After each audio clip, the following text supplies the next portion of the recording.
رضی اللہ تعالی عنہ بیان کرتی ہیں، جب نبی کریم صلی اللہ تعالی علیہ وسلم کی خدمت اقدس میں سخت بیماری کی حاضری ہوئی تو حضرت بلال رضی اللہ تعالی عنہ آپ صلی اللہ تعالی علیہ وسلم کو نماز کی اطلاع دینے کے لیے حاضر ہوئے تو ارشاد فرمایا، مرو ابا بکر، ابو بکر کو حکم دو کہ وہ لوگوں کو نماز پڑھائے۔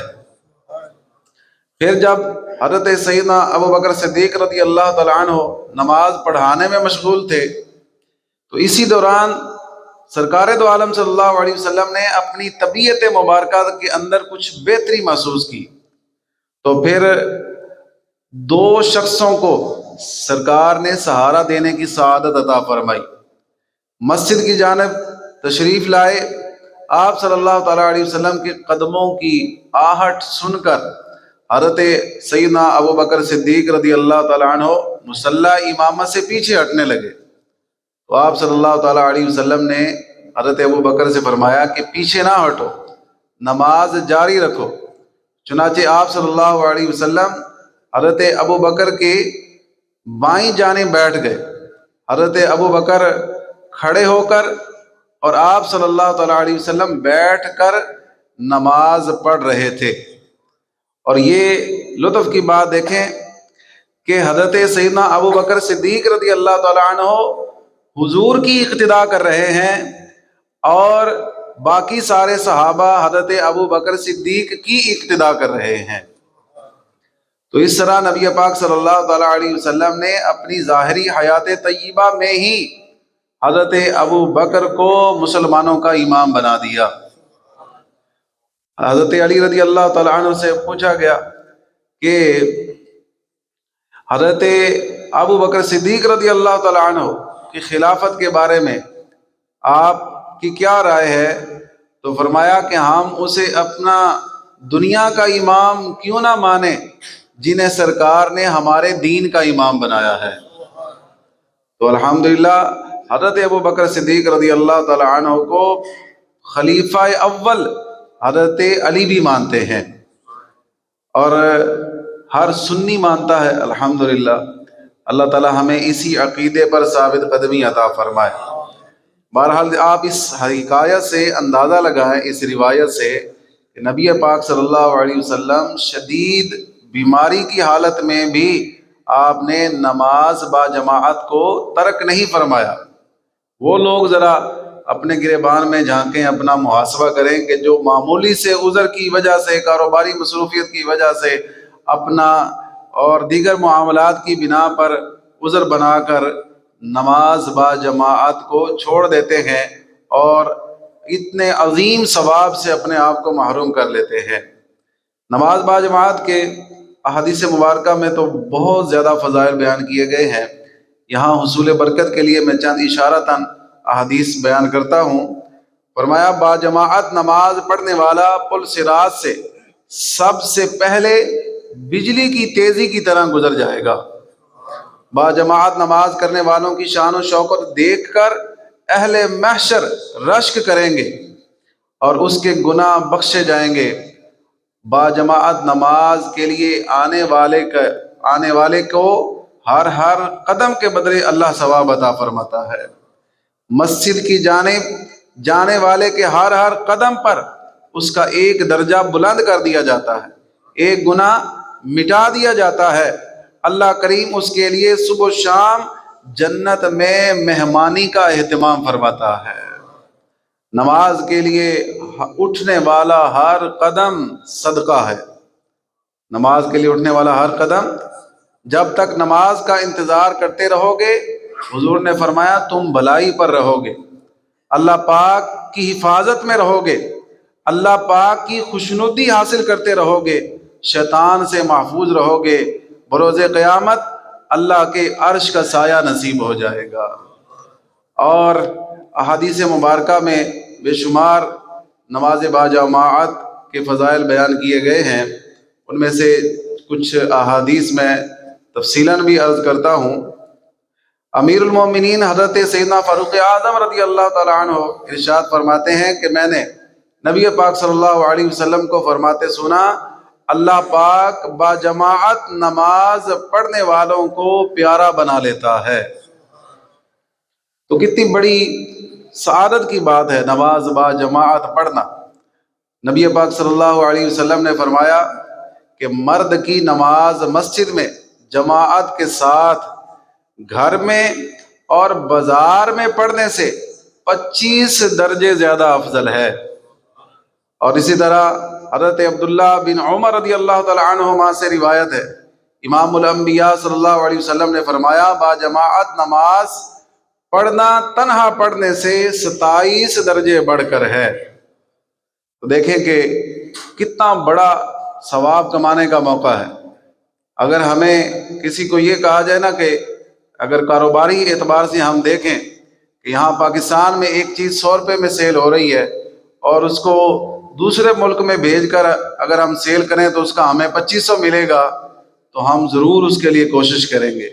اور ہماری قوم کرتی بھی یہی ہے، اچھی چیز غیروں کو ہی کھلاتی ہے اور جو نکما مال ہوتا ہے وہ اپنی قوم کے لیے رکھ لیتے ہیں۔ جی جو کسی نے نہیں کھانا وہ پاکستانیوں کے لیے ہے، اور جو سب سے اچھا مال ہے وہ کس کے لیے؟ وہ باہر کے لوگوں کے لیے۔ کیوں؟ مال زیادہ مل رہا ہے نا، نفع زیادہ مل رہا ہے۔ تو افسوس کی بات ہے اس شخص پر کہ جسے مال میں نفع زیادہ ہو تو وہ کئی جو ہے وہ شہروں کا ملکوں کا سفر کرنے کے لیے تیار ہو جائے، لیکن اگر اسے عبادت میں زیادہ نفع مل رہا ہے، ایک نماز کے بدلے 25 کا ثواب مل رہا ہے، 27 کا ثواب مل رہا ہے، تو پھر وہ چند قدم اپنے گھر سے دور مسجد میں بھی حاضر نہ ہو سکے تو یہ کیسی محرومی والی بات ہے۔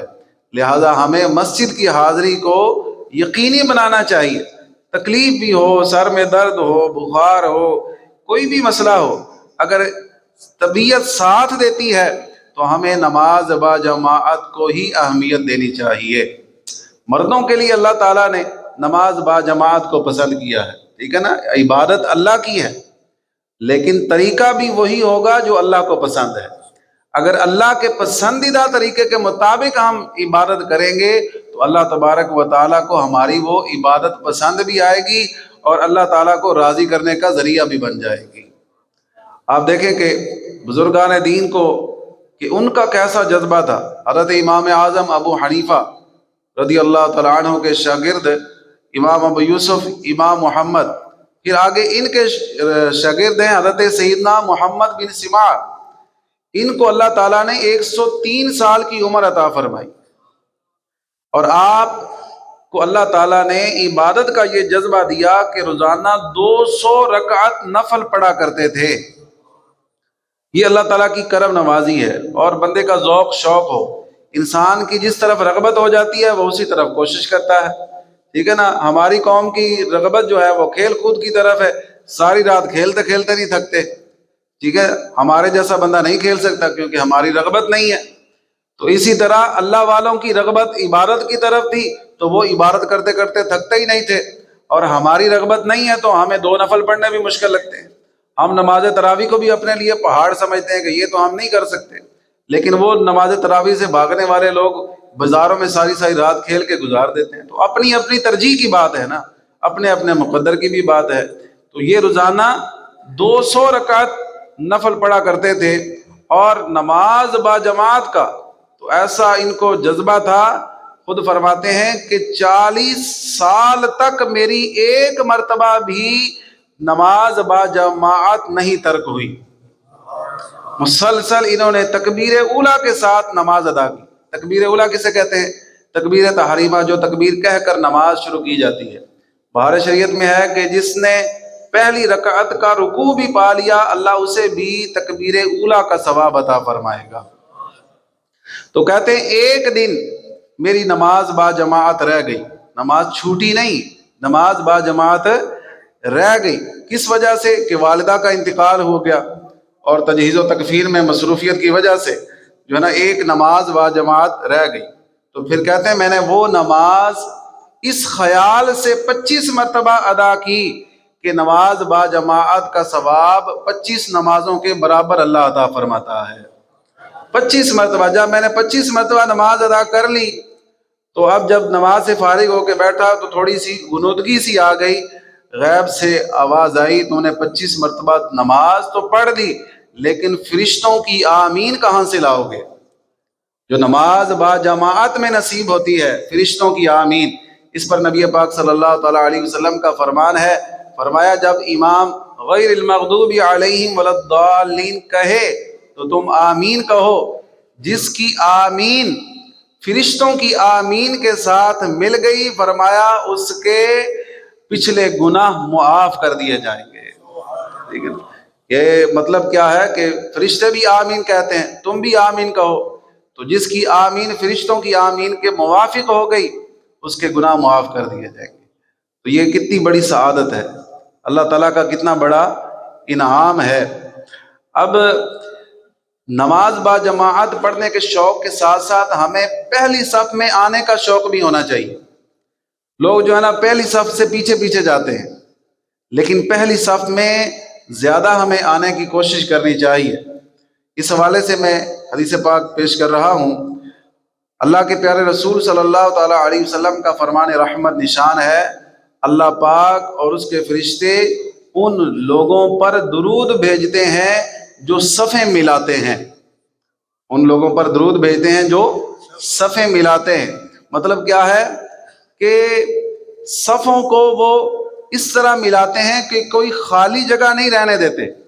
بعض لوگ جو ہیں وہ جو صف کا کونا ہوتا ہے وہاں کچھ جگہ بچتی ہے تو کسی بچے کو گھسیڑ دیتے ہیں، تو یہ بات درست نہیں ہے۔ مسجد وہ جو صف کا کونا ہے وہ بھی صف ہی کا حصہ ہے، وہاں پر بھی کسی سمجھدار آدمی کو کھڑا ہونا چاہیے، بچوں کو صفوں میں نہیں کھڑا کرنا چاہیے۔ یوں سمجھ لیں کہ بچہ صف میں کھڑا ہے تو وہ بچے والی جگہ خالی ہے، تو اس لیے جو ہے وہ صفوں کو ملانا چاہیے، خالی جگہوں کو پر کرنا چاہیے۔ جو ناسمجھ نابالغ بچے ہیں انہیں سب سے آخری صف میں بھیجنا چاہیے۔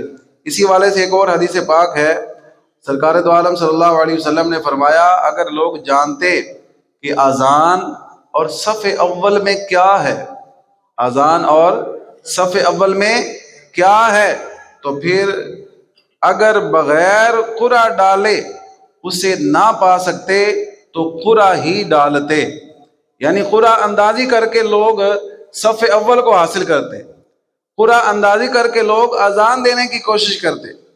تو آج ہمیں ان دونوں چیزوں کا جذبہ نہیں ہے، نہ اذان دینے کا جذبہ ہے اور نہ صف اول پانے کا جذبہ ہے۔ لیکن آج کے درس کی برکت سے سرکار دو عالم صلی اللہ تعالی علیہ وسلم کے فرامین پر عمل کرنے کی نیت سے ہم نے یہ ارادہ کرنا ہے کہ انشاءاللہ ہم اذان دینے کی بھی سعادت حاصل کریں گے اور صف اول میں حاضر ہونے کی بھی سعادت حاصل کریں گے۔ کہہ سکتے ہیں انشاءاللہ؟ ہاں جی، کیوں بابا جی کوئی اذان دے گا تو دین دو گے کہ نہیں؟ ہاں بالکل دیں گے۔ تو اذان کی سب کو سعادت حاصل کرنی چاہیے، لیکن اذان دینے سے پہلے اذان کی تصحیح بھی ضروری ہے، مخارج درست کرنا بھی ضروری ہے۔ درست مخارج کے ساتھ اور اذان کے جو مسائل ہیں وہ سیکھ کر ہمیں اذان دینی چاہیے۔ اور پھر صف اول کی تو کیا بات ہے، صف اول پر اللہ تعالیٰ کے فرشتے درود بھیجتے ہیں۔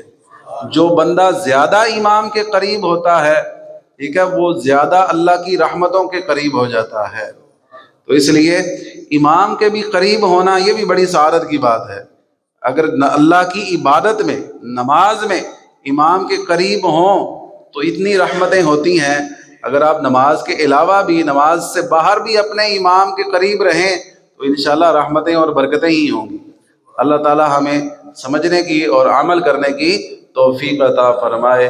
وآخر دعوایا ان الحمد للہ رب العالمین۔